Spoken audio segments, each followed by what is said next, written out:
Em primeiro lugar, eu quero dizer que, depois dessa exposição grande que foi feita, eu acho que nós temos um grave desafio, que é ter perdido a disputa pela hegemonia em torno do papel do setor público no desenvolvimento da sociedade. Lamento muito que estejamos hoje um pouco assim na defensiva de ter que justificar por que é importante o investimento público, o papel do Estado, a questão da educação estatal, da saúde estatal. Para nós isso é muito ruim. Nenhuma construção de nação moderna foi feita sem o Estado. Os liberais podem dizer o que quiserem dizer, sobretudo em relação ao país dos outros. O país dele não, dos outros.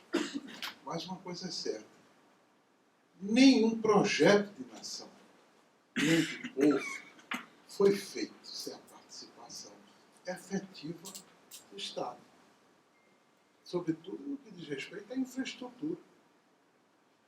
Até porque a iniciativa privada ela não vai fazer isso. Então, o que tem que fazer naturalmente é o setor público, se tiver um projeto de desenvolvimento. E aí nós temos que considerar que o exemplo do Brasil é um dos mais bem-sucedidos do mundo. Estou falando de Getúlio Vargas, aqui, concretamente, né? Foi feito durante o período do Estado Novo e de Getúlio Vargas, etc. O Fernando Henrique Cardoso e os tucanos cansaram de dizer que eu desconstruí o legado da era Vargas. E até se reescreveu a historiografia do Brasil no sentido exatamente de tentar, quem sabe, eliminar da história o período de Vargas e o seu legado. Mas, indubitavelmente, o trabalho que Vargas fez no sentido de construir, né, as bases de um Estado moderno no Brasil é uma contribuição que provavelmente nenhum estadista conseguiu fazer. Conseguiu desfazer, mas fazer não conseguiu. Não é? Agora, é um projeto que foi feito, já se disse, com recursos públicos, com a antecipação da iniciativa do setor público, porque se fosse esperar pelos outros jamais faria. E, naturalmente, através de políticas que privilegiava muito a cidade e a indústria. Esse foi um consenso que não era só de Vargas, eu acho que era um consenso de grande parte das pessoas, de que ou se vencia o atraso da economia brasileira, combatendo o dualismo entre agricultura e indústria, porque não se desenvolve um país com agricultura de baixa produtividade, e que não produz insumos e matéria-prima. Portanto, havia o desafio de realmente submeter a industrialização, ou jamais se sairia da condição de uma semicolônia, de uma neocolônia, e assim por diante. E isso teria, naturalmente, o custo social grande, que era deixar intocado, provavelmente, a estrutura de poder do campo. Não se fez reforma agrária nesse país, deixou. Mas em relação também aos trabalhadores urbanos, de certa maneira, as conquistas dessa era foram uma forma de controle social. Isso aí é inegável. Né?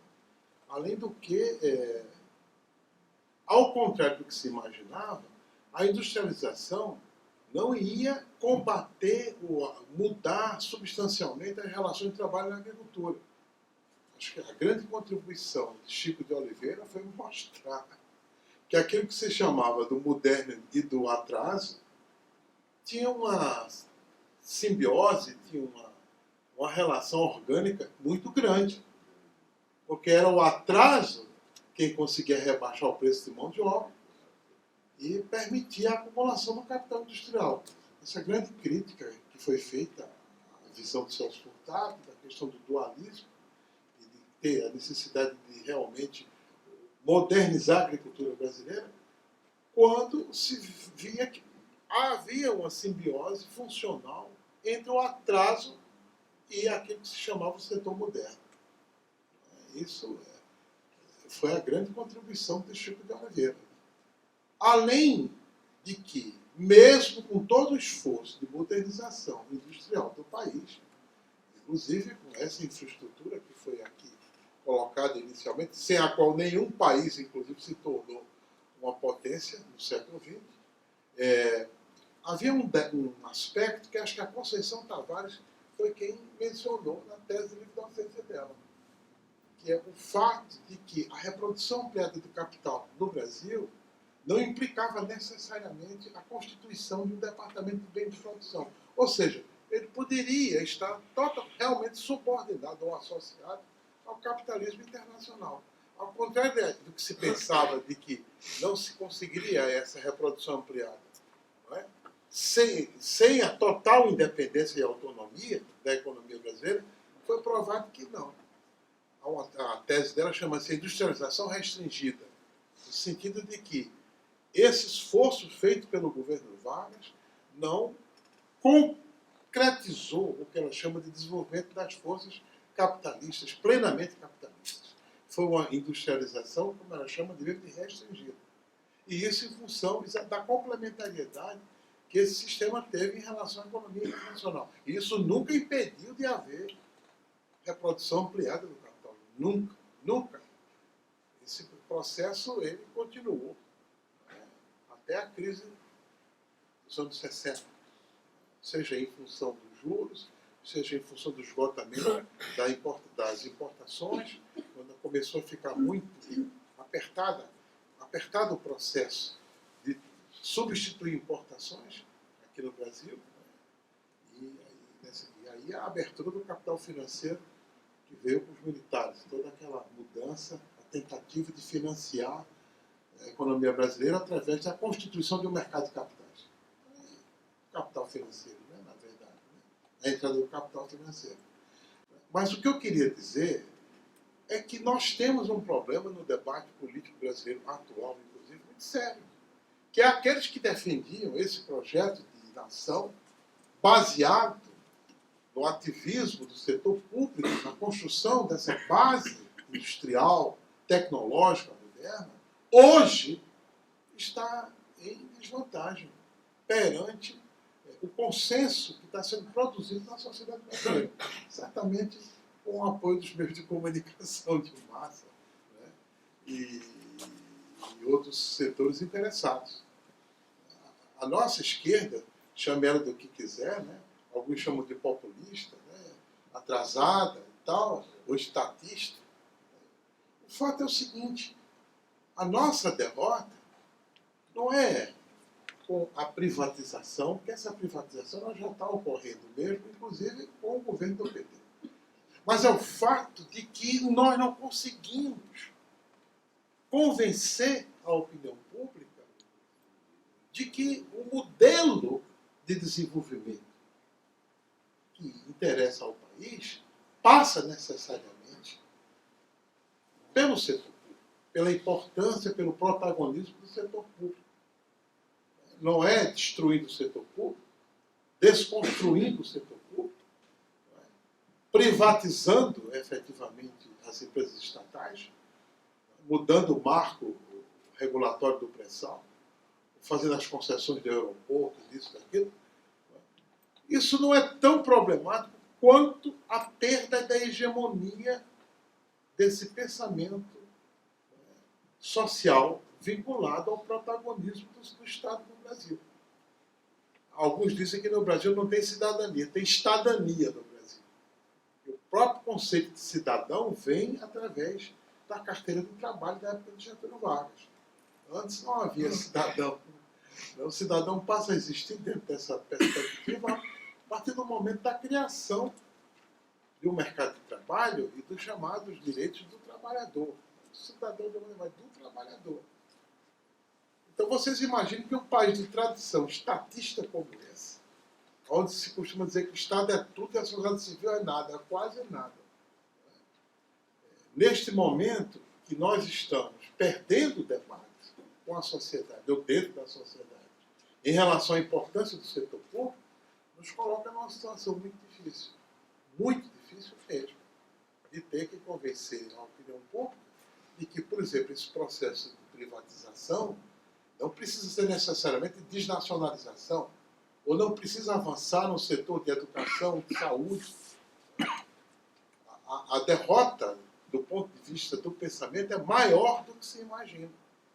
Vai ficar pouca gente para poder defender efetivamente este modelo, vinculado a toda essa discussão em torno da eficiência, né, da efetividade e da eficácia, que esse é um debate que é importado, isso é um debate americano, de que é possível fazer a reforma do Estado como se faz com uma empresa privada.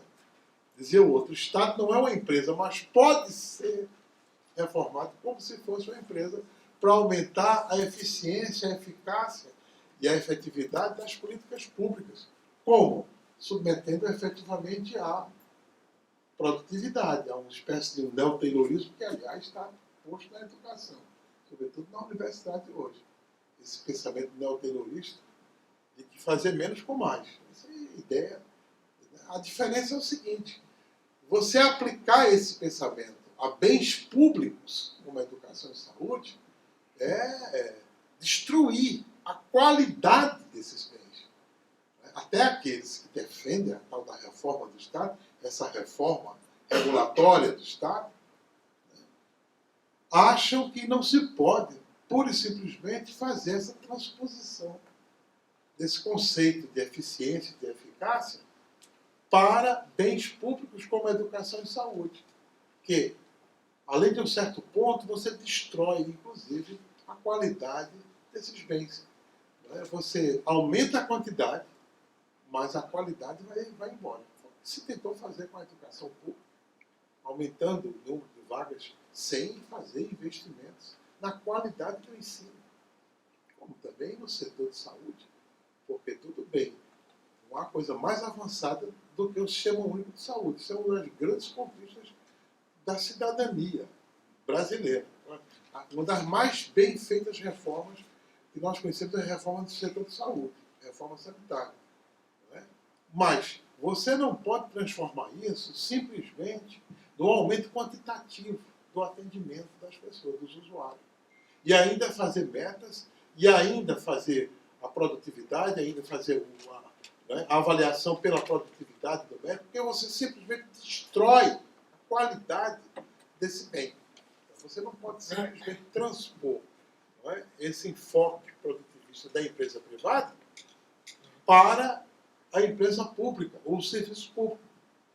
Porque para a empresa privada interessa, sobretudo, distribuir dividendo para os sócios das empresas. No caso das empresas públicas de saúde e de educação, o lucro, entre aspas, é a satisfação do usuário com a prestação do serviço. Mas não foi isso muito o que aconteceu. O que aconteceu foi a submissão do nosso sistema público de saúde e de educação a uma modalidade de neo-taylorismo que destruiu efetivamente e até infundiu um certo descrédito em relação ao serviço público. Nós temos um grave problema de deslegitimação do serviço público, sobretudo pela classe média, né, que ela é formadora de opinião. A classe média não apoia, não valoriza, não reconhece a importância do transporte público, do hospital público, da escola pública, a não ser a escola superior. Né? E faz isso porque também tem um imenso preconceito em relação aos usuários desses sistemas. Não quer se misturar, como se costuma dizer. Um outro colega da faculdade se saiu com esse neologismo mixofobia, que é o medo de se misturar. Isso é típico da nossa classe média. Ela não legitima, pelo contrário, ela deslegitima o serviço público, porque ela tem um preconceito enorme que constitui os usuários do sistema de saúde e da escola pública. Então, isso é um grande problema também para a gente poder defender efetivamente essas políticas públicas. Né? E há também na cabeça do nosso governante a ideia de que a educação e a saúde é gasto, não é investimento. É um problema muito grave de distorção no que diz respeito ao financiamento público de saúde e educação. Porque eles tomam isso, de fato, como um gasto, e um gasto, não sei se improdutivo, né? E em vez de ser investimento em recursos humanos, inclusive. Isso é um problema sério. Né? Então, o que eu vejo por trás de toda essa nossa discussão é, de fato, a crise, para não dizer até um pouco a derrota, de um consenso em torno da ideia de nação e de povo no Brasil. O que realmente permite muito que esse debate da privatização avance bastante. Porque se você não tem